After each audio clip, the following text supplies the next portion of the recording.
मोर प्रिय पिलामाने आशा करी समस्ते बहुत ही भलरे थिबो एवं आपणकर परिवार भी प्रायतः समस्ते बहुत ही भलरे थिबे। ये वैकेंसी आपणकर आसीची बैंक ऑफ बरोडा तरफ सर्वमोट आपण देखि पारुथिबे 500 गोटी आपणकर पियन रो पदवी आपणकर बाहरिची।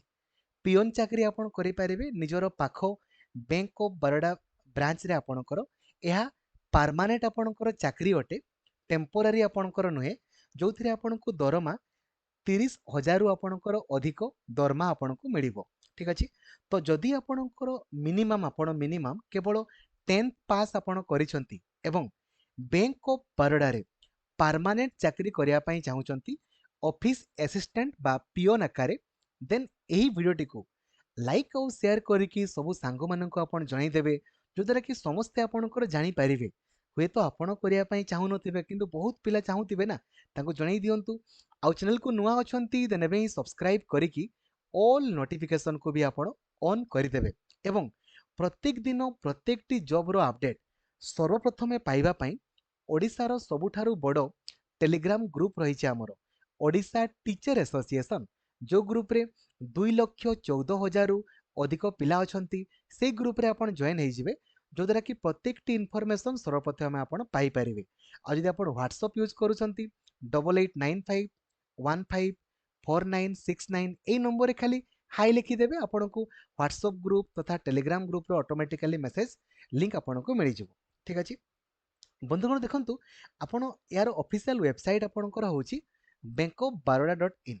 आपण सिंपली गूगल सर्च करेंगे बैंक ऑफ बरोडा सर्च कले जो प्रथम वेबसाइट आपणकर आसीबो ता ऊपर आपण क्लिक करेंगे। जेमिति आपण क्लिक करेंगे याकू इंग्राजी सिलेक्ट कले एबे ऊपर पटे आपण को देखंतु शो करिवो कैरियर बोली। आपण कैरियर ऊपर आपणकर क्लिक कले जेमिति क्लिक करेंगे तळकु टिके आसीबे लेखा हिची देखंतु आपणकर करंट ओपनिंग्स। आपण करंट ओपनिंग्स ऊपर आपणकर क्लिक कले ए जो नो मोर रे क्लिक कले जेमिति क्लिक करेंगे आपण को देखंतु शो करिवो हला।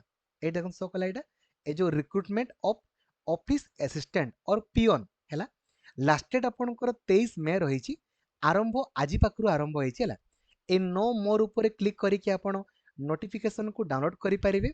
अप्लाई नाउ ऊपर क्लिक करिकि आपण अप्लाई करि परिबे। तो नो मोर ऊपर आपण क्लिक कले जेमिति क्लिक करिवे तळ पटे देखंतु लेखा हिची एडवर्टाइजमेंट पीडीएफ या ऊपर क्लिक कले नोटिफिकेशन टी आपणकर ओपन हे जिवो। ठीक अछि। तो यार देखंतु ऑनलाइन अप्लाई आजि पाखरु आरंभ होईची। लास्ट डेट आपणकर 23 मई पर्यंत आपणकर रहइबो। एहा पान इंडिया आपणकर वैकेंसी अटे। सबु राज्य पई आपणकर अलगा अलगा वैकेंसी अछि। सेमिति आमो ओडिसा पई मध्ये आपणकर 17 गोटी पदवी अछि। आपण कहिबे सर एतकी देखंतु हमर जो एएसओ वैकेंसी आपणकर बाहरिची आपण देखिथिबे ना ना देखि नांती। गत काली ही आपणकर वीडियो बनैछि ना एएसओ। एएसओ रे जेतकी आपणकर दरमा पदवी आपणकर अल्प अछि किंतु पिला केते अप्लाई करिवे कहिले लक्ष लक्ष पिला अप्लाई करिवे। जदियो पदवी कम अछि हेले भी एते पिला अप्लाई करिवे। सेही भलिया एथिरे मध्य पदवी आपणकर कम अछि किंतु एथिरे मध्य लक्ष लक्ष पिला अप्लाई करिवे। काहे कि अप्लाई करिवे काहे कि ना यह परमानेंट चाकरी आपणकर अटे। बैंक रे परमानेंट आपण चाकरी करिवे आ दरमा मध्य आपणकर बहुत अधिका अछि। तेन करी जदि आपणकर आग्रह अछि देन ही करंतु, जदि आग्रह नाही देन करंतु नाही। मोर कर्तव्य आपणको जणै देबा। ठीक अछि। देखंतु पदवी संख्या आपण जानिले बयस आपणकर मिनिमम 18 वर्ष हेतिबो।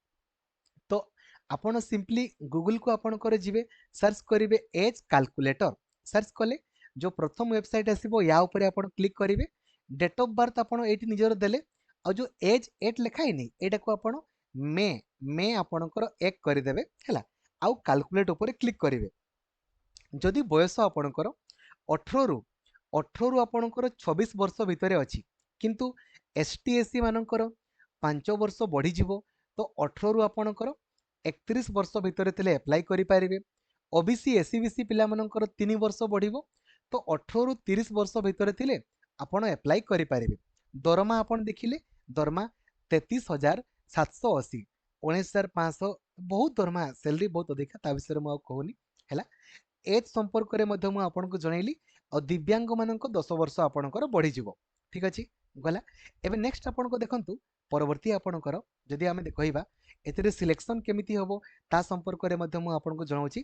क्वालिफिकेशन आपणकर कहिली कौन दरकार एप्लिकेशन फी देखंतु केते पड़िबो अप्लाई करिया पई हला एसटी एससी दिव्यांग एक्स सर्विसमैन एमन आउ सबु झियो मानकु केवल 100 टंका पड़िबो आ बाकी आपणकर जो रहिले ओबीसी आउ जनरल पुओ माने हैला ओबीसी आउ जनरल पुओ माने तांकु 600 टंका पड़िबो केवल एतकी मन रखंतु ओबीसी आउ जनरल पुओ 600 बाकी समस्त को केवल आपणकर 100 टंका आपणकर पड़िबो ऑनलाइन अप्लाई जानि गले पोस्टिंग कोठी होबो निजरो एरिया रे आपणकर पोस्टिंग आपणकर होबो ठीक अछि सिलेक्शन केमिति होबो आगो आपणकर गोटे ऑनलाइन मोड रे परीक्षा आपणकर होबो एते 100 टा क्वेश्चन पड़िबो 100 मार्क रो गुटे ठीक कले 1 मार्क मिलिबो गुटे भूल कले 0.25 मार्क आपणकर कटि जिवो कोन पड़िबो इंग्राजी 25 टा क्वेश्चन 25 मार्क जीके 25 टा क्वेश्चन 25 मार्क मैथमेटिक्स 25 टा क्वेश्चन 25 मार्क और रीजनिंग 25 टा क्वेश्चन 25 मार्क सबुदिन लक्ष्मीधर सार ऑफिशियल एप्लिकेशन रे 10 रु 12 घंटा आपनको पई क्लास करा होची सबु क्लास आपनकर इंग्राजी जीके रीजनिंग मैथमेटिक्स सब आपनकर करा होची बुझी गले नेगेटिव मार्किंग अछि तो सब क्वेश्चन आपन जेमिति करिवे नाही क्वेश्चन आपन चाहिले ओडिया रे मध्ये आपन देई पारिबे ठीक अछि देन आपनको देखंतु परवर्ती आपन जिंस रहउची एथिरे आउ कौन दरकार आपनकर अप्लाई कला समय संपर्क रे कहिदेली परीक्षा देबा पई आपन जिवे एबे आपनको मन रे गोटे प्रश्न आस्तबो सर आमे कोन अन्य राज्य पई अप्लाई करि परिबानी आपन चाहिले अन्य राज्य पई अप्लाई करि परिबे किंतु किंतु प्रॉब्लम आपनकर कोन कहिले ना से राज्य रे आपनकर से राज्यर लोकल लैंग्वेज आपनको जଣା थिबा दरकार जदि आपन से राज्यर लोकल लैंग्वेज जानि नाहंते ते ओडिसा रो ओडिया अन्य राज्यर तरे गुजरात रो गुजराती आपन जाइथिले करि परिबे जाइ नथिले करि परिबे नाही ठीक अछि बुझी गले आशा करिबी आपनको कंप्लीट इंफॉर्मेशन देई पारिछि जदि आपनको यारो अप्लाई वीडियो भी दरकार देखंतु अप्लाई केमिति करिवे सेम वेबसाइट रे एट लिखा हिच ना अप्लाई नाउ ए अप्लाई नाउ ऊपर क्लिक आउ गुटे आपनको देखंतु एग्जाम सेंटर कोठी हबो तो आपन जेमति एग्जाम देबा पई जदि जाई परिबे हेले ही पकेइबे ठीक है ना एग्जाम सेंटर आपनकर भुवनेश्वर ही आपनकर अछि यदि भुवनेश्वर आपन परीक्षा देबा पई जाई परिबे देन ही आपन पकांतु यदि आपन परीक्षा देबा पई जिबेनी ताले बेकार कोन पई अप्लाई करिवे टंका आपनकर वेस्ट हेबो ना ठीक अछि तो अप्लाई नाउ ऊपर क्लिक करके अप्लाई कर जेमिति अप्लाई नाउ ऊपर क्लिक करिवे देखंतु याकू आईबीपीएस आपनकर करौछि तो आपन या ऊपर क्लिक करके click here for new registration करके आपन करिवे लास्ट डेट पूर्वरु जेमिति करिवे 23 मे आपनको लास्ट डेट अछि 23 मे सुधा जेमिति आपन करिवे जदि किछि एडिट करिया पई चाहुचंती एडिट आपन 23 मे सुधा करि पारिवे ठीक अछि थैंक यू जय जगन्नाथ धन्यवाद थैंक यू।